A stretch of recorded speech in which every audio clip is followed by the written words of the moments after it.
देश दुनिया च वसदे पंजाबियों नूं जी आया। मैं हरजिंदर सिंह रंधावा, तुसीं देख रहे हो पंजाब टैलीविजन और मेरे नाल ने सरदार मनजीत सिंह जी के अकाली सफां दे विच चर्चित नाम मनजीत सिंह जी के अकाली दल दीआं अंदरलियां जाणदे आ। जदों अकाली दल एक बारी फिर अपनियां जड़ां वल मोड़ घट रहा, यानी संघी ढांचे की वकालत करता नजर आ रहा, उदों साडे नाल जीके दा होना इसलिए अहम आ कि इन्हां दे विरासत इन्हां दे पिता जी ਉਹ भी संघी ढांचे ਦੇ ਰੌਲੇ ਰੱਪੇ ਵੇਲੇ ਨਾਲ ਹੋਇਆ ਕਰਦੇ ਸੀ। सरदार जीके साहब मैनू दस्यो कि अज जदों अकाली दल इतिहास ਵੱਲ ਮੋੜਾ ਘਟ ਰਿਹਾ ਤੇ ਤੁਹਾਨੂੰ दूर दूर होना बुरा तो नहीं लग रहा? सत श्री अकाल जी सारिਆਂ ਨੂੰ। मैं समझदा कि अकाली दल एक गाना हिंदी का जिथों शुरू होंदा कि सब कुछ लुटा के होश में आए तो क्या हुआ जी। मैं समझदा कि सब तो पहले जिहड़ी तिलांजलि दिती गई फेडरल सिस्टम नूं वो अकाली दल ने खुद अपनी वर्किंग च देती। मैं पहले उत्थों शुरू करदा वां कि मास्टर तारा सिंह जी दे वक्त, संत फतेह सिंह जी दे वक्त पंजाबों बाहर वसदे सिखां नूं ਇਹ ਅਟੋਨਮੀ ਸੀਗੀ कि वो बाहरली स्टेट दे विच जिहड़ी पार्टी राज विच उन्हां दी मदद करदी है, उन्हां दे काम करदी है, जिन्हां तो वो अपने आप नूं सेफ फील करदे है, ਉਹਦੀ ਉਹ मदद कर सकते हैं। ਉਹਦਾ ਕਾਰਨ ਰਿਹਾ कि ਬੰਬਈ ਦੇ ਵਿੱਚ, महाराष्ट्र ਦੇ ਵਿੱਚ ਉਦੋਂ शिव सेना नहीं ਹੁੰਦੀ ਸੀ, लेकिन ਜਿਹਦਾ भी राज ਹੁੰਦਾ ਸੀਗਾ ਜਾਂ ਕਮਿਊਨਿਸਟਾਂ ਦਾ ਰਾਜ ਬੰਗਾਲ 'ਚ ਹੁੰਦਾ ਸੀ ਜਾਂ ਦਿੱਲੀ ਦੇ ਵਿੱਚ, ਮੈਨੂੰ याद है कि ਜਦੋਂ भी इलैक्शनस ਆਣੀਆਂ दिल्ली च जनसंघ हुंदी सी या कांग्रेस हुंदी सी, दोनों पार्टियां वालों डेलीगेशन जथेदार जी नूं मिलन आया करदे सी मेरे पिता नूं, और जथेदार जी अपनियां शर्तां रखदे सी। कोई स्कूलां कालजां दे गुरुद्वारियां दी ज़मीनां पंजाबी सैकेंड लैंग्वेज होना, तराई दा मसला होना, इंग्लैंड दे विच पाबंदी लग जानी दस्तार दे उत्ते, पौंटा साहब की लड़ाई 1964 दी होनी। मैं समझदा कि वड्डे वड्डे मसले उन्हां इलैक्शनां दौरान हल किए जाते सन, कमिटमेंट ली जाती सी। और अकाली दल का फैसला सी कि पंजाब च असीं लड़ लवांगे, भावें असीं कांग्रेस नाल लड़ते रहिए, लेकिन बाहर तुसीं उन्हां नाल जे अपना फैसला कर सकते हो तुसीं कर लो जी। लेकिन जिस दिन सर प्रकाश सिंह बादल अकाली दल के सर्वे सर्वा बनते ने, उदों ने फैसला कर लिया सीगा कि जिहड़ा हुक्मनामा अकाली दल पंजाब च बह के कर दवे वो सारे सिखां लई लागू होना चाहिए है हिंदुस्तान दे विच। मैं पूछना चाहना कि अकाली दल ने जे हुक्मनामा जारी कर दिता ते बंगाल च बैठा सिख ममता बैनर्जी या कम्युनिस्टां नाल किदां लड़ सकदा है? महाराष्ट्र च अज बैठा सिख जिहड़ा वो शिव सेना दे नाल या एनसीपी दे नाल किदां वो लड़ सकदा है? जे मैं दूजिया स्टेटां च चले जावां, मायावती या ਜਿਹੜਾ ਆਪਣੇ ਪਿਓ ਪੁੱਤਰ ਹੈਗੇ ਨੇ ਮੁਲਾਇਮ ਸਿੰਘ यादव, ਇਹਨਾਂ ਨਾਲ ਕਿੱਦਾਂ ਅਸੀਂ ਲੜ ਸਕਦੇ ਹਾਂ? ਲੇਕਿਨ ਅਕਾਲੀ ਦਲ ਨੇ ਹਮੇਸ਼ਾ ਪੰਜਾਬ ਨੂੰ ਸਾਹਮਣੇ ਰੱਖਦੇ ਹੋਏ ਬਾਕੀਆਂ ਤੇ ਹੁਕਮ ਚਲਾਉਣ ਦੀ ਕੋਸ਼ਿਸ਼ ਕੀਤੀ। ਸਭ ਤੋਂ ਪਹਿਲੀ ਤਰਾਜਲੀ ਤੇ ਅਸੀਂ ਆਪ ਦੇਤੀ ਜੀ 1973 ਤੋਂ ਬਾਅਦ। ਇਹ ਜਿਹੜੀ ਗੱਲ ਹੁਣ ਮੈਂ ਮੁੱਦੇ ਤੇ ਆ ਜਾਈਏ ਕਿ ਜਿਹੜੀ ਗੱਲ ਤੁਸੀਂ ਫੈਡਰਲਿਜ਼ਮ ਦੀ ਆਖਦੇ ਪਏ ਹੋ ਜੀ, ਤੁਸੀਂ ਦੱਸੋ कि अकाली दल किड्डा वड्डा पैरोकार सी फैडरलिज्म दा, लेकिन जदों राज आया उदों तुसी सारियां गल्लां भुल गए। उदों तुसी आनंदपुर साहब दा मता भी भुल जाते हो, पंजाबी बोलते हल्के भी भुल जाते हो, पानियां दा मसला भी भुल जाते हो, चंडीगढ़ भी भुल जाते हो, स्टेटां दे वध अधिकार भी भुल जाते हो। तुसी सिर्फ इक्को काम तुहाडा हुंदा कि असीं राज दे विच अपने परिवार वास्ते की कर सकते हैं। तुसी कदे कोई आवाज चुकदे ही नहीं। लेकिन हमेशा ये आख्या जाता सी कि जदों भी अकाली दल पावर तो बाहर आएगा उदों पंथ नूं खतरा पैदा होएगा, और जब तक ये राज च रहणगे उदों पंथ नूं किसी किस्म का खतरा नहीं होएगा जी। अज तुसीं गल करदे पए हो फैडरलिज्म दी। मेरा सवाल है कि जम्मू कश्मीर नूं 370 धारा हटा दी जाती है जी। तुसीं 370 धारा जदों हटांदा सेंटर, उहदे बाद वोटिंग हुंदी है कि एक स्टेट नूं यूटी बनाने दी, यूनियन टैरेटरी बनाने दी तुसीं विप जारी करदे हो कि सारे वोटां तुसीं सेंटर दे बिल दे हक दे विच पाणियां ने। मजबूरी बन जाती है सरदार सुखदेव सिंह ढींडसा दी भी वोट पाण दी, जो कि पार्टी विप जारी कर दिंदी है।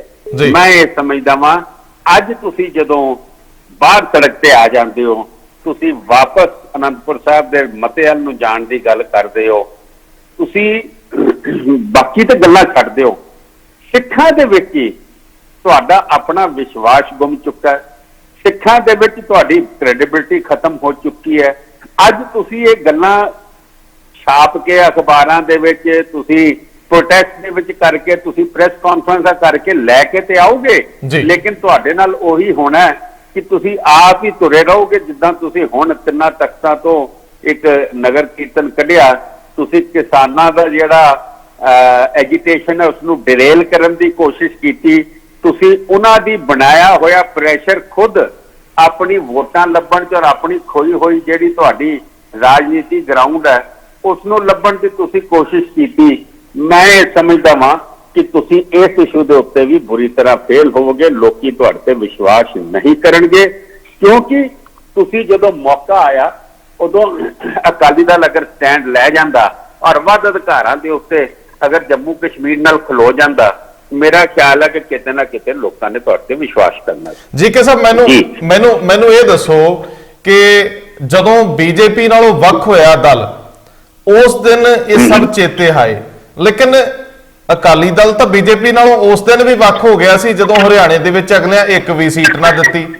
ਬੀਜੇਪੀ ਨੇ ਸ਼ੀਸ਼ਾ ਉਸ ਦਿਨ ਵੀ ਵਿਖਾਤਾ ਜਦੋਂ ਦਿੱਲੀ ਦੇ ਵਿੱਚ 4 ਦਿਨ ਦੇ ਹੁੰਦੇ ਸੀ, ਇੱਕ ਤੋਂ ਵੀ ਠੇਂਗਾ ਵਿਖਾਤਾ।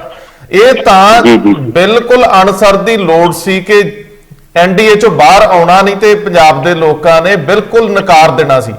ਅੱਜ ਉਹ ਤੋਂ ਬਾਹਰ ਆਉਣ ਤੋਂ ਬਾਅਦ ਇਹ ਫਿਕਰ ਹੋਇਆ ਕਿ ਸਾਡੀ ਧਿਰ ਕੋਈ ਨਹੀਂ ਬਚੀ, ਕਿਉਂ ਨਾ ਪੱਛਮੀ ਬੰਗਾਲ 'ਚ ਮਮਤਾ ਨੂੰ ਟੋਹ ਕੇ ਦੇਖ ਲਈਏ, ਲੋੜ ਪੈਣ ਤੇ ਪਿੱਛੇ ਖਲੋ ਜੂ। ਅੱਜ ਤਮਿਲਨਾਡੂ ਦੇ ਕਰੁਣਾਨਿਧੀ ਵੀ ਯਾਦ ਆਉਣਗੇ ਔਰ ਉੱਥੇ ਨਾਲ ਦੀ ਨਾਲ ਚੰਦਰ ਬਾਬੂ ਨਾਇਡੂ ਤੋਂ ਲੈ ਕੇ ਤੇਲੰਗਾਨਾ ਤੋਂ ਲੈ ਕੇ ਸਾਰੇ ਦੇ ਸਾਰੇ ਲੋਕ ਯਾਦ ਇਸ ਕਰਕੇ ਆਉਂਦੇ ਜੇ ਮੁਸੀਬਤ ਬਣੀ ਪਿੱਛੇ ਖਲੋ ਜਾਣਗੇ, ਕੋਈ ਨਿੱਜੀ ਵਾਰ ਵੀ ਹੋਇਆ ਪਿੱਛੇ ਖਲੋ ਜਾਣਗੇ। ਸੋ ਸਰਦਾਰ ਸਾਹਿਬ, ਇਹ ਵੀ ਇੱਕ ਵੱਡਾ ਸਵਾਲ ਹੈ ਕਿ ਕੀ ਇਸ ਵੇਲੇ ਕਿਸੇ ਖੇਤਰੀ ਪਾਰਟੀ ਦੇ ਲੋਕਾਂ ਨੂੰ, ਆਗੂਆਂ ਨੂੰ ਆਪਣੇ ਲਈ ਜਾਂ ਸਟੇਟ ਲਈ ਕੋਈ ਬਾਹਰੋਂ ਸਪੋਰਟ ਚਾਹੀਦੀ ਹੈ? ਇਹ ਵੱਡਾ ਸਵਾਲ ਹੈ। ਦੇਖੋ, ਇਹਨਾਂ ਨੇ ਹੁਣ 4 ਮੈਂਬਰੀ ਕਮੇਟੀ ਬਣਾਈ ਹੈ ਜੀ, ਉਹਦੇ ਵਿੱਚ ਮਨਜਿੰਦਰ ਸਿੰਘ ਸਿਰਸਾ ਵੀ ਨੇ। ਮਨਜਿੰਦਰ ਸਿੰਘ ਸਿਰਸਾ ਅੱਜ ਵੀ ਬੀਜੇਪੀ ਦੇ ਐਮਐਲਏ ਦੀ ਪੈਨਸ਼ਨ ਲੈ ਰਹੇ ਨੇ, ਉਹ ਬੀਜੇਪੀ ਦੀ ਟਿਕਟ ਤੇ ਐਮਐਲਏ ਸੀਗੇ। ਅੱਜ ਵੀ ਤੁਸੀਂ ਬੀਜੇਪੀ ਨਾਲ ਰਿਸ਼ਤਾ ਆਪਣਾ ਨਹੀਂ ਤੋੜ ਸਕੇ। ਨੰਬਰ 1, ਤੁਸੀਂ ਗੱਲ ਕੀਤੀ ਦੂਜੀਆਂ ਸਟੇਟਾਂ ਦੇ ਵੱਡੇ ਕੱਦਾਵਾਰ ਲੀਡਰ ਜਿਹੜੇ ਰੀਜਨਲ ਪਾਰਟੀਆਂ ਦੇ ਨੇ, ਮੈਂ ਸਮਝਦਾ ਵਾਂ ਕਿ ਉਹਨਾਂ ਇਲਾਕਿਆਂ 'ਚ ਖੇਤਰੀ ਪਾਰਟੀਆਂ ਹੈਗੀਆਂ ਨੇ, ਉਹਨਾਂ ਦੀ ਲੀਡਰਸ਼ਿਪ ਦੇ ਵਿੱਚ ਵੀ ਤੁਹਾਡੀ ਜਿਹੜੀ ਕ੍ਰੈਡੀਬਿਲਿਟੀ ਉਹ ਖਤਮ ਹੋ ਚੁੱਕੀ ਹੈ। ਨੰਬਰ 1, ਉਹਨਾਂ ਨੂੰ ਇਹ ਪਤਾ ਹੈ ਕਿ ਜਦੋਂ ਸੈਂਟਰ ਨੇ ਜਾਂ ਬੀਜੇਪੀ ਨੇ ਇੱਕ ਇੱਕ ਕਰਕੇ ਉਹਨਾਂ ਨੂੰ ਟਾਰਗੇਟ ਤੇ ਲਿਆ ਸੀ ਤੇ ਅਕਾਲੀ ਦਲ ਚਟਾਨ ਵਾਕਨ ਬੀਜੇਪੀ ਦੇ ਨਾਲ ਖਲੋਤਾ ਰਿਹਾ। ਅੱਜ ਤੁਸੀਂ ਉਹਨਾਂ ਦੇ ਨਾਲ ਉਹਨਾਂ ਦੇ ਹੱਕ ਦੇ ਬਣ ਕੇ ਤੁਸੀਂ ਕਿੱਦਾਂ ਗੱਲ ਕਰਨਾ ਚਾਹੁੰਦੇ ਹੋ? ਮੈਂ ਸਮਝਦਾ ਵਾਂ ਕਿ ਇਹ ਦੋਹਰੀ ਪਾਲਿਸੀ, ਦੋਹਰੀ ਰਾਜਨੀਤਿਕ ਆਪਣੀ ਓਪਰਚੁਨਿਜ਼ਮ, ਮੈਂ ਇਹਨੂੰ ਕਹਾਂਗਾ ਕਿ ਜਿਹੜਾ ਓਪਰਚੁਨਿਜ਼ਮ ਤੁਸੀਂ ਕਰਨਾ ਚਾਹ ਰਹੇ ਹੋ, ਇਹ ਵਾਰਾ ਨਹੀਂ ਆਣਾ ਔਰ ਕਿਸੇ ਵੀ ਵੱਡੇ ਲੀਡਰ ਨੇ ਤੁਹਾਨੂੰ ਐਕਸੈਪਟ ਨਹੀਂ ਕਰਨਾ, ਤੁਹਾਡੀ ਗੱਲ ਨੂੰ ਐਕਸੈਪਟ ਨਹੀਂ ਕਰਨਾ, ਕਿਉਂਕਿ ਤੁਸੀਂ ਉਦੋਂ ਆਏ ਹੋ ਜਦੋਂ ਤੁਹਾਡੇ ਕੋਲ ਰਾਹ ਕੋਈ ਨਹੀਂ ਰਹਿ ਗਿਆ, ਤੁਸੀਂ ਵਾਪਸ। ਔਰ ਇੱਕ ਗੱਲ ਹੋਰ ਹੁੰਦੀ ਹੈ, ਜਦੋਂ ਬਾਦਲ ਸਾਹਿਬ ਪੰਜਾਬ ਦੇ ਵਿੱਚ ਇੱਕ ਵੱਡੀ ਧਿਰ ਹੋਇਆ ਕਰਦੇ ਸੀ ਤੇ ਬਾਹਰਲੀ ਸਟੇਟਾਂ 'ਚ ਇੱਜ਼ਤ ਹੁੰਦੀ ਸੀ। ਅੱਜ ਉਹਨਾਂ ਨੂੰ ਪਤਾ ਹੈ ਕਿ ਬਾਦਲ ਸਾਹਿਬ ਪਿਛਲੇ 2014 ਤੋਂ ਇਲੈਕਸ਼ਨਾਂ ਹਾਰਨੀਆਂ ਸ਼ੁਰੂ ਹੋਏ ਨੇ, ਉਹਦੇ ਬਾਅਦ ਇੱਕ ਲਾਈਨ ਲੱਗ ਗਈ ਹੈ ਇਲੈਕਸ਼ਨ ਹਾਰਨ ਦੀ।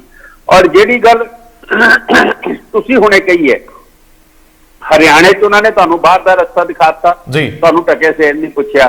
ਦਿੱਲੀ ਦੀ ਇਲੈਕਸ਼ਨ ਦੇ ਵਿੱਚ ਉਹਨਾਂ ਨੇ ਤੁਹਾਨੂੰ ਟਕੇ ਸਿਰ ਨਹੀਂ ਪੁੱਛਿਆ ਕਿ ਜਦੋਂ ਤੁਹਾਨੂੰ 4 ਸੀਟਾਂ ਮਿਲਣੀਆਂ ਚਾਹੀਦੀਆਂ ਸੀ ਐਮਐਲਏ ਦੀਆਂ, ਜਿਹੜੀਆਂ ਪਿਛਲੇ 25 ਸਾਲਾਂ ਤੋਂ ਮਿਲਦੀਆਂ ਸੀ, ਤੁਹਾਨੂੰ ਨਹੀਂ ਦਿੱਤੀਆਂ। ਔਰ ਜਦੋਂ ਤੁਸੀਂ ਆਲ ਪਾਵਰਫੁਲ ਸੀਗੇ ਦਿੱਲੀ 'ਚ ਜਨਵਰੀ ਦੇ ਮਹੀਨੇ 'ਚ 2019 ਦੇ ਵਿੱਚ, ਮੈਂ ਇਸ 2020 ਦੇ ਵਿੱਚ, ਮੈਂ ਇਹ ਸਮਝਦਾ ਵਾਂ ਕਿ ਬੀਜੇਪੀ ਨੂੰ ਵੀ ਤੁਹਾਡਾ ਸਮਝ ਆ ਚੁੱਕੀ ਸੀ ਕਿ ਜਿਹੜੀਆਂ ਤੁਸੀਂ ਗੁਰੂ ਗ੍ਰੰਥ ਸਾਹਿਬ ਦੇ ਕਰਕੇ, ਡੇਰਾ ਮਾਫੀਆਂ ਦੇ ਕਰਕੇ, ਔਰ ਜਿਹੜੀ ਮੇਨ ਕਿਸਾਨੀ ਸੀ, ਦੇਖੋ ਅਕਾਲੀ ਦਲ ਦੀ 2 ਸਟਰੈਂਥ ਸੀਗੀਆਂ, ਇੱਕ ਸਟਰੈਂਥ ਹੈਗੀ ਸੀ ਕਿਸਾਨੀ, ਇੱਕ ਸਟਰੈਂਥ ਹੈਗਾ ਸੀ ਪੰਥ।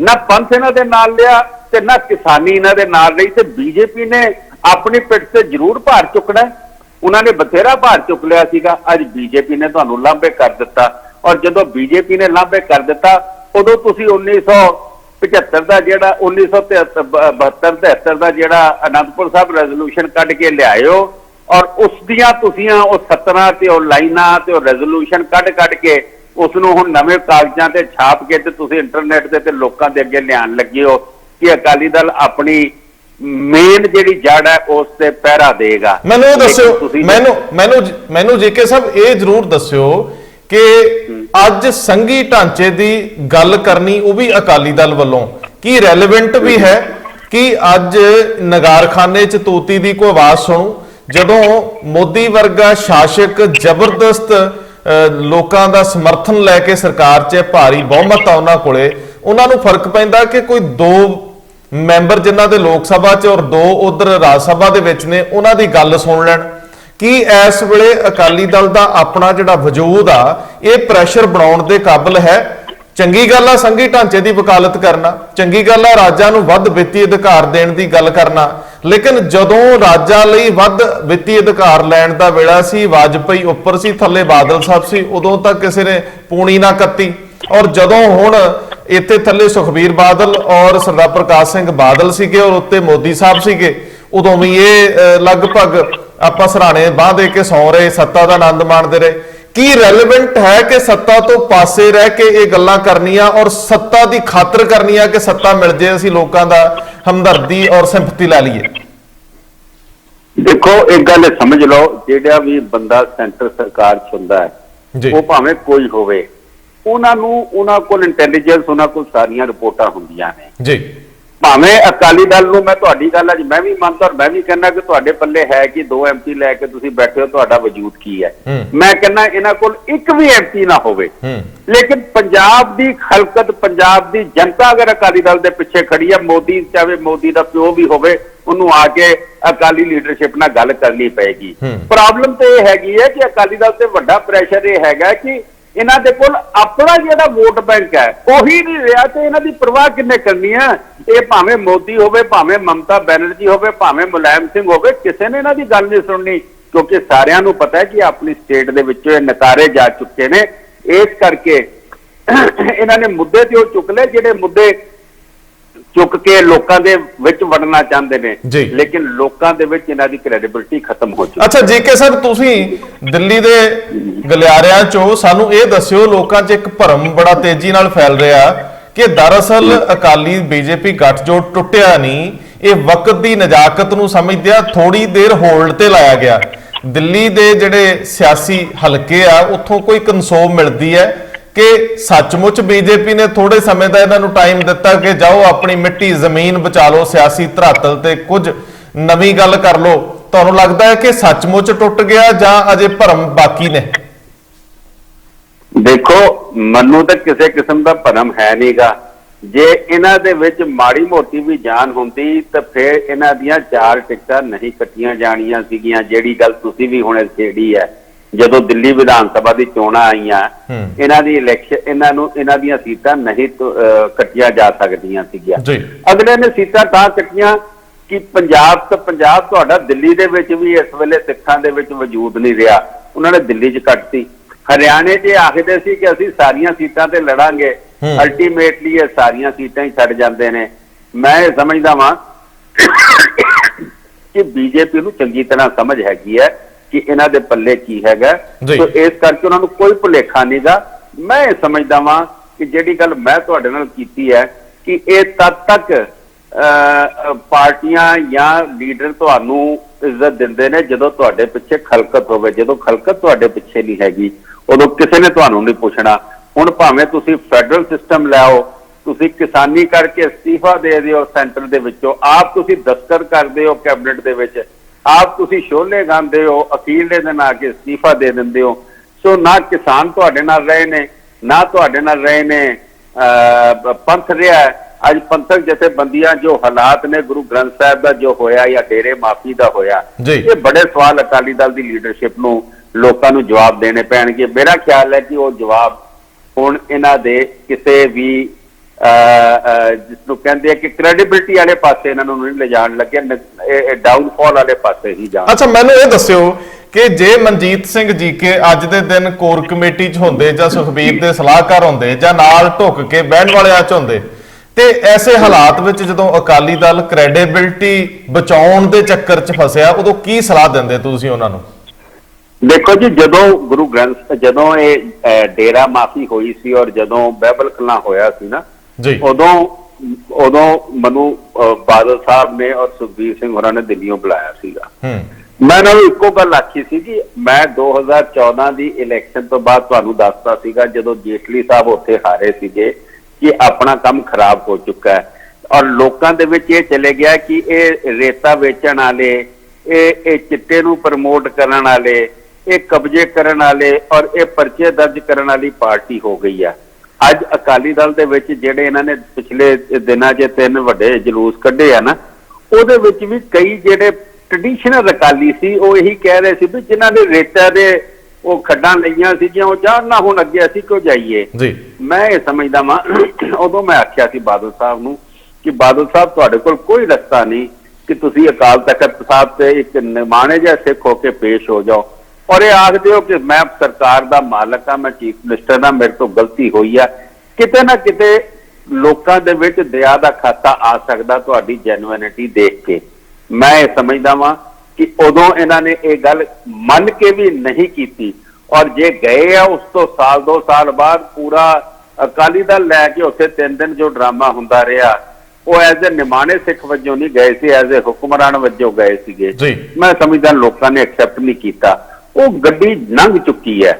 ਹੁਣ ਲੋਕਾਂ ਦੇ ਵਿੱਚ ਵਾਪਸ ਗਰਾਊਂਡ ਬਣਾਉਣੀ ਇਹਨਾਂ ਵਾਸਤੇ ਬਹੁਤ ਮੁਸ਼ਕਿਲ ਹੈ, ਕਿਉਂਕਿ ਜਦੋਂ ਤੁਹਾਡੇ ਕੋਲ ਮੌਕਾ ਰਿਹਾ ਉਦੋਂ ਤੁਸੀਂ ਪੰਥ ਦੀ ਆਵਾਜ਼ ਨਹੀਂ ਚੁੱਕੀ, ਤੁਸੀਂ ਆਪਣੇ ਪਰਿਵਾਰ ਵਾਸਤੇ ਸੋਚਿਆ, ਤੁਸੀਂ ਪੰਜਾਬ ਵਾਸਤੇ ਨਹੀਂ ਸੋਚਿਆ, ਤੁਸੀਂ ਆਪਣੇ ਪਰਿਵਾਰ ਵਾਸਤੇ ਸੋਚਿਆ। ਉਹਦਾ ਨੁਕਸਾਨ ਹੁਣ ਭੁਗਤਣਾ ਪਊਗਾ। ਅੱਛਾ, ਮੈਨੂੰ ਇਹਨਾਂ ਦੇ ਨਾਲ ਜਿਹੜੇ ਵੱਡੇ ਲੀਡਰ ਅੱਜ ਵੀ ਅਕਾਲੀ ਦਲ 'ਚ ਬੈਠੇ ਨੇ, ਜਿਹੜੇ ਠੀਕ ਸੋਚ ਰੱਖਦੇ ਨੇ, ਮੈਂ ਸਮਝਦਾ ਕਿ ਉਸ ਜਹਾਜ਼ ਦੇ ਨਾਲ ਉਹਨਾਂ ਦਾ ਵੀ ਡੁੱਬਣਾ ਲਾਜ਼ਮੀ। ਅੱਛਾ, ਮੈਨੂੰ ਇਹ ਜਾਂਦੇ ਦੱਸਿਓ ਕਿ ਸਭ ਤੋਂ ਪਹਿਲਾ ਚੈਲੰਜ ਜਾਂ ਚੁਣੌਤੀ ਦਿੱਲੀ ਦੀਆਂ ਗੁਰਦੁਆਰਾ ਕਮੇਟੀ ਦੀਆਂ ਚੋਣਾਂ ਹੋਣੀਆਂ ਨੇ ਔਰ ਮੈਨੂੰ ਲੱਗਦਾ ਕਿ ਉਹ ਹੋਣੀਆਂ ਵੀ ਜਲਦੀ ਹੈ, ਡਿਊ ਨੇ। ਉਹਦੇ ਵਿੱਚ ਅਕਾਲੀ ਦਲ ਆਪਣੀ ਜ਼ਮੀਨ ਬਚਾ ਪਾਊਗਾ, ਕਿਉਂਕਿ ਸਭ ਤੋਂ ਵੱਡਾ ਜੇ ਸੈਟਬੈਕ ਕੋਈ ਸਭ ਤੋਂ ਵੱਡਾ ਝਟਕਾ ਹੈ ਤੇ ਜੇ ਉੱਥੋਂ ਇਹ ਇਲੈਕਸ਼ਨ ਹਾਰਦੇ ਆ ਤੇ ਉੱਥੋਂ ਲੱਗਣਾ ਹੈ। ਉੱਥੇ ਕਿਹੋ ਜਿਹੇ ਹਾਲਾਤ ਆ? ਮਨਜੀਤ ਸਿੰਘ ਜੀਕੇ ਲਈ ਉਹ ਬੜੇ ਜਾਣੇ ਪਛਾਣੇ ਇਲਾਕੇ ਆ ਜਿਨ੍ਹਾਂ ਦੇ ਵਿੱਚ ਇਲੈਕਸ਼ਨਾਂ ਹੋਣੀਆਂ, ਉਹ ਲੋਕ ਵੀ ਤੁਹਾਡੇ ਬੜੇ ਜਾਣੇ ਪਛਾਣੇ ਆ, ਤੁਸੀਂ ਬਾਦਲ ਦਲ ਦਾ ਚਿਹਰਾ ਬਣ ਕੇ ਇਲੈਕਸ਼ਨ ਜਿੱਤਦੇ ਵੀ ਰਹੇ ਹੋ। ਇਸ ਵਾਰੀ ਕੀ ਹਾਲਾਤ ਬਣਨਗੇ? ਪੰਜਾਬ ਲਈ ਬਾਦਲਾਂ ਨੂੰ ਉੱਥੋਂ ਬੂਸਟ ਮਿਲੂਗਾ ਜਾਂ ਉੱਥੋਂ ਝਟਕਾ ਮਿਲੂਗਾ? ਦੇਖੋ, ਗੱਲ ਸਿੱਧੀ ਤੇ ਸਪਸ਼ਟ ਹੈ। ਤੁਹਾਡਾ ਸਵਾਲ ਬੜਾ ਰੈਲੇਵੈਂਟ ਹੈ ਕਿ ਦਿੱਲੀ ਦੀ ਇਲੈਕਸ਼ਨ ਨੇ ਮੁੱਢ ਬੰਨ ਦੇਣਾ ਹੈ ਪੰਜਾਬ ਦੀ ਆਉਣ ਵਾਲੀ ਐਸਜੀਪੀਸੀ ਇਲੈਕਸ਼ਨ ਤੇ ਵਿਧਾਨ ਸਭਾ ਇਲੈਕਸ਼ਨ ਦਾ। ਅਗਰ ਇਹ ਦਿੱਲੀ ਦੀ ਇਲੈਕਸ਼ਨ ਜਿੱਤਦੇ ਹੁੰਦੇ, ਅੱਜ ਦਿੱਲੀ ਗੁਰਦੁਆਰਾ ਕਮੇਟੀ ਇਹਨਾਂ ਕੋਲ ਹੈ, ਐਸਜੀਪੀਸੀ ਇਹਨਾਂ ਕੋਲ ਹੈ, ਅੱਜ ਪਟਨਾ ਸਾਹਿਬ ਕਮੇਟੀ ਇਹਨਾਂ ਕੋਲ ਹੈ ਔਰ ਏਡੀ ਸਰਕਾਰਾਂ ਦਾ ਰਾਜ ਇਹ ਹੰਡਾ ਚੁੱਕੇ ਆ, ਐਮਪੀ ਨੇ ਇਹਨਾਂ ਦੇ ਕੋਲ, ਇਹਨਾਂ ਕੋਲ ਸਰਮਾਇਆ ਪੈਸਾ, ਇਹਨਾਂ ਕੋਲ ਵਰਕਰ ਸਟਰੈਂਥ ਵੀ ਹੈ। ਲੇਕਿਨ ਦਿੱਲੀ ਦੀ ਇਲੈਕਸ਼ਨ ਨੂੰ ਕੋਰਟ ਦੇ ਵਿੱਚ ਮੂਵ ਕੀਤਾ ਹੈ ਸੁਖਬੀਰ ਸਾਹਿਬ ਦੇ ਕਹਿਣ ਦੇ ਉੱਤੇ, ਸਰਸਾ ਸਾਹਿਬ ਨੇ, ਕਿ ਇਲੈਕਸ਼ਨ ਨੂੰ ਕਿਸੇ ਵੀ ਤਰੀਕੇ ਡਿਲੇ ਕਰ ਦਿੱਤਾ ਜਾਵੇ। ਅੱਜ ਕੋਰਟ 'ਚ ਕੇਸ ਚਲੇ ਗਿਆ, ਨਹੀਂ ਤਾਂ ਸਾਡੀ ਫਰਵਰੀ ਮਾਰਚ ਦੇ ਵਿੱਚ ਇਲੈਕਸ਼ਨ ਹੋਣੀ ਸੀਗੀ। ਮੈਂ ਪੁੱਛਣਾ ਚਾਹੁੰਦਾ ਕਿ ਫਰਵਰੀ ਮਾਰਚ ਦੇ ਵਿੱਚ ਜਿਹੜੀ ਇਲੈਕਸ਼ਨ ਹੋਣੀ ਸੀ ਸਾਡੀ, ਉਸ ਨੂੰ ਰੋਕਣ ਦੀ ਕੋਸ਼ਿਸ਼ ਕਾਹਦੇ ਵਾਸਤੇ ਕੀਤੀ ਗਈ ਹੈ? ਔਰ ਇਹ ਇਸ ਕਰਕੇ ਕੀਤੀ ਗਈ ਹੈ ਕਿ ਇਹ ਇਲੈਕਸ਼ਨ ਵੀ 2022 ਤੱਕ ਖਿੱਚ ਦਿੱਤੀ ਜਾਵੇ ਤਾਂ ਕਿ ਇਹਦਾ ਅਸਰ ਪੰਜਾਬ ਦੀ ਇਲੈਕਸ਼ਨ ਤੇ ਨਾ ਪਵੇ। ਇਹਦਾ 100% ਪੰਜਾਬ ਦੀ ਇਲੈਕਸ਼ਨ ਦੇ ਵਿੱਚ ਅਸਰ ਪਏਗਾ ਔਰ ਇਲੈਕਸ਼ਨ ਮੈਨੂੰ ਲੱਗਦਾ ਹੈ ਕਿ ਕੋਰਟ ਨੇ ਅਖੀਰ ਟਾਈਮ ਸਿਰ ਕਰਾ ਦੇਣੀ ਔਰ ਅਗਰ ਇਹ ਟਾਈਮ ਸਿਰ ਹੋ ਗਈ, ਅਕਾਲੀ ਦਲ ਨੂੰ ਇੱਕ ਬਹੁਤ ਵੱਡੀ ਹਾਰ ਦਾ ਸਾਹਮਣਾ ਕੋਰਟ ਦੇ ਵਿੱਚ ਕਿਸ ਆਧਾਰ ਤੇ ਕੇਸ ਲਜਾਇਆ ਗਿਆ? ਕੋਰਟ ਕਿਸ ਆਧਾਰ ਤੇ ਚੋਣ ਰੋਕ ਸਕੂਗੀ? ਉਹ ਇਸ ਆਧਾਰ ਤੇ ਕਿ ਇੱਕ ਸੁਪਰੀਮ ਕੋਰਟ ਦਾ ਆਰਡਰ ਸੀਗਾ ਕਿ ਦਿੱਲੀ ਗੁਰਦੁਆਰਾ ਕਮੇਟੀ ਦੀ ਟੋਟਲ ਇਲੈਕਸ਼ਨ ਲਿਸਟ ਸਕ੍ਰੈਪ ਕਰ ਦਿੱਤੀ ਜਾਵੇ, ਨਵੀਂ ਬਣਾਈ ਜਾਵੇ। ਇਹ ਸੁਪਰੀਮ ਕੋਰਟ ਦਾ ਆਰਡਰ ਸੀ। ਹੁਣ ਕਿਉਂਕਿ ਕੋਵਿਡ ਆਣ ਕਰਕੇ ਜਿਹੜਾ ਦਿੱਲੀ ਦਾ ਇਲੈਕਸ਼ਨ ਕਮਿਸ਼ਨ ਹੈ ਉਹ ਕੇਜਰੀਵਾਲ ਸਰਕਾਰ, ਦਿੱਲੀ ਸਰਕਾਰ ਦੇ ਅੰਦਰ ਹੈ, ਉਹਨਾਂ ਨੇ ਐਫੀਡੇਵਿਟ ਕੋਰਟ ਹੀ ਦਿੱਤਾ ਹੈ ਜੀ ਕਿ ਜੋ ਮਾਹੌਲ ਹੈ ਅਸੀਂ ਨਵੇਂ ਸਿਰਿਓਂ ਲਿਸਟ ਨਹੀਂ ਬਣਾ ਸਕਦੇ। ਨੰਬਰ 1, ਲੋਕੀ ਦਰਵਾਜ਼ੇ ਨਹੀਂ ਖੋਲਦੇ, ਲੋਕੀ ਕਿਸੇ ਨੂੰ ਘਰ ਵੜਨ ਨਹੀਂ ਦਿੰਦੇ, ਮੂੰਹ ਤੇ ਮਾਸਕ ਬੰਨੇ ਹੋਏ ਨੇ, ਫੋਟੋਆਂ ਖਿੱਚੀਆਂ ਨਹੀਂ ਜਾ ਸਕਦੀਆਂ। ਸਾਨੂੰ ਅਲਾਓ ਕੀਤੀ ਜਾਵੇ ਕਿ ਜਿਹੜੀ ਪੁਰਾਣੀ ਲਿਸਟ ਹੈ ਉਹਦੇ 'ਚ ਅਸੀਂ ਐਡੀਸ਼ਨ ਡਿਲੀਸ਼ਨ ਕਰ ਲਈਏ ਕਿ ਬਈ ਜਿਹੜੇ ਲੋਕੀ ਮਰ ਗਏ ਜਾਂ ਜਿਹੜੇ ਛੱਡ ਕੇ ਚਲੇ ਗਏ ਉਹਨਾਂ ਨੂੰ ਡਿਲੀਟ ਕਰ ਦਈਏ, ਜਿਹੜੇ 18 ਸਾਲ ਦੇ ਨਵੇਂ ਵੋਟਰ ਹੋ ਗਏ ਨੇ ਉਹਨਾਂ ਨੂੰ ਆਨਲਾਈਨ ਵੀ ਅਸੀਂ ਜੋੜਾਂਗੇ, ਉਹਨਾਂ ਨੂੰ ਫਿਜ਼ੀਕਲੀ ਘਰ ਜਾ ਕੇ ਵੀ ਜੋੜਾਂਗੇ, ਕਿਉਂਕਿ ਨਵੇਂ ਵੋਟਰ ਜੋੜਨ ਲਈ ਜਾਂ ਪੁਰਾਣਿਆਂ ਨੂੰ ਚੈੱਕ ਕਰਨ ਵਾਸਤੇ ਤਕਰੀਬਨ 25-30 ਪੈਸੇ ਲੋਕਾਂ 'ਚ ਜਾਣਾ ਪੈਂਦਾ। ਲੇਕਿਨ ਜੇ ਟੋਟਲ ਲਿਸਟ ਸਕ੍ਰੈਪ ਕਰ ਦਿੱਤੀ ਜਾਵੇ ਤੇ 100% ਲੋਕਾਂ ਦੇ ਘਰਾਂ 'ਚ ਵੜਨਾ ਪਏਗਾ, ਲੋਕਾਂ ਦੇ ਨਾਲ ਜਾ ਕੇ ਉਹਨਾਂ ਤੋਂ ਫਾਰਮ ਭਰਵਾਣੇ, ਉਹਨਾਂ ਕੋਲੋਂ ਫੋਟੋਆਂ ਲੈਣੀਆਂ, ਉਹਨਾਂ ਦੀ ਵੈਰੀਫਿਕੇਸ਼ਨ ਕਰਨੀ। ਉਹ ਪ੍ਰੋਸੈਸ ਤੋਂ ਉਹਨਾਂ ਨੇ ਐਪਲੀਕੇਸ਼ਨ ਕੋਡ ਹੀ ਦਿੱਤੀ ਹੈ। ਇਹਨਾਂ ਨੇ ਉਸ ਜਿਹੜੇ ਸੁਪਰੀਮ ਕੋਰਟ ਦੀ ਰੂਲਿੰਗ ਹੈ ਉਸ ਨੂੰ ਲੈ ਕੇ ਹਾਈ ਕੋਰਟ 'ਚ ਮੂਵ ਕੀਤਾ ਹੈ। ਸਿਰਸਾ ਸਾਹਿਬ ਨੇ ਸੁਖਬੀਰ ਸਿੰਘ ਬਾਦਲ ਦੇ ਕਹਿਣ ਤੇ ਕਿ ਬਈ ਇਹ ਜਿਸ ਨੂੰ ਕਹਿੰਦੇ ਨੇ ਅਵਗਿਆ ਕਰਦੇ ਪਏ ਨੇ ਸੁਪਰੀਮ ਕੋਰਟ ਦੇ ਆਰਡਰ ਦੀ, ਇਸ ਕਰਕੇ ਇਹਨਾਂ ਨੂੰ ਇਲੈਕਸ਼ਨ ਜਿਹੜੀ ਹੈ ਸੁਪਰੀਮ ਕੋਰਟ ਦੇ ਹਿਸਾਬ ਨਾਲ ਜਿਹੜੀ ਹੈ ਉਹ ਇਲੈਕਸ਼ਨ ਕਰਵਾਉਣੀ ਚਾਹੀਦੀ ਹੈ, ਵੋਟਾਂ ਬਣਾਉਣੀਆਂ ਚਾਹੀਦੀਆਂ। ਅਗਰ ਉਹ ਪ੍ਰੋਸੈਸ ਫੋਲੋ ਕਰਨਾ ਹੈ ਤੇ ਫਿਰ ਅਗਲੇ 1.5 ਸਾਲ ਇਲੈਕਸ਼ਨ ਨਹੀਂ ਹੋ ਸਕਦੀ। ਇਹ ਹੈ ਗੱਲ। ਤੁਹਾਨੂੰ ਲੱਗਦਾ ਹੈ ਕਿ ਕੋਰਟ ਜਿਹੜਾ ਬੰਦੇ ਦਾ ਬੁਨਿਆਦੀ ਹੱਕ ਹੈ ਨਵੇਂ ਚੋਣ ਦਾ ਉਹਨੂੰ ਉਹ ਤੋਂ ਮਹਿਰੂਮ ਕਰ ਦੂਗੀ ਮਾਣਯੋਗ ਸੁਪਰੀਮ ਕੋਰਟ? ਮੈਂ ਸਮਝਦਾ ਵਾਂ ਕਿ ਜੇ ਬਿਹਾਰ ਦੇ ਵਿੱਚ ਇਲੈਕਸ਼ਨ ਹੋ ਰਹੀ ਹੈ, ਜੇ ਬਾਕੀ ਸਟੇਟਾਂ ਦੇ ਵਿੱਚ ਇਲੈਕਸ਼ਨ ਹੋ ਰਹੀ ਹੈ ਤੇ ਕਿੰਨੀ ਕੁ ਵੱਡੀ ਇਲੈਕਸ਼ਨ ਹੈ ਦਿੱਲੀ ਗੁਰਦੁਆਰਾ ਕਮੇਟੀ ਦੀ। ਮੇਰਾ ਖਿਆਲ ਹੈ ਕਿ ਕੋਰਟ ਅਲਾਓ ਕਰੇਗੀ, ਇਲੈਕਸ਼ਨ ਪ੍ਰੋਸੈਸ ਨਹੀਂ ਰੁਕਣ ਦੇਗੀ ਔਰ ਇਹ ਕੋਰਟ ਦੇ ਵਿੱਚ ਵੀ ਇਹ ਮਾਰ ਖਾਣਗੇ ਜੋ ਮੈਂ ਸਮਝਦਾ। ਬਹੁਤ ਮਿਹਰਬਾਨੀ। ਵੀ ਉਹਦੇ 'ਚ ਮੂਵ ਕੀਤਾ ਹੋਇਆ, ਇਹਦੇ ਜਾਗੋ ਪਾਰਟੀ ਮੂਵ ਕੀਤਾ ਹੋਇਆ, ਅਸੀਂ ਪ੍ਰੈਸ਼ਰ ਪਾ ਰਹੇ ਹਾਂ ਕਿ ਇਲੈਕਸ਼ਨ ਹੋਣੀ ਚਾਹੀਦੀ ਹੈ। ਬਹੁਤ ਧੰਨਵਾਦ ਜੀਕੇ ਸਾਹਿਬ, ਤੁਸੀਂ ਸਮਾਂ ਦਿੱਤਾ, ਬਹੁਤ ਮਿਹਰਬਾਨੀ। Thank you.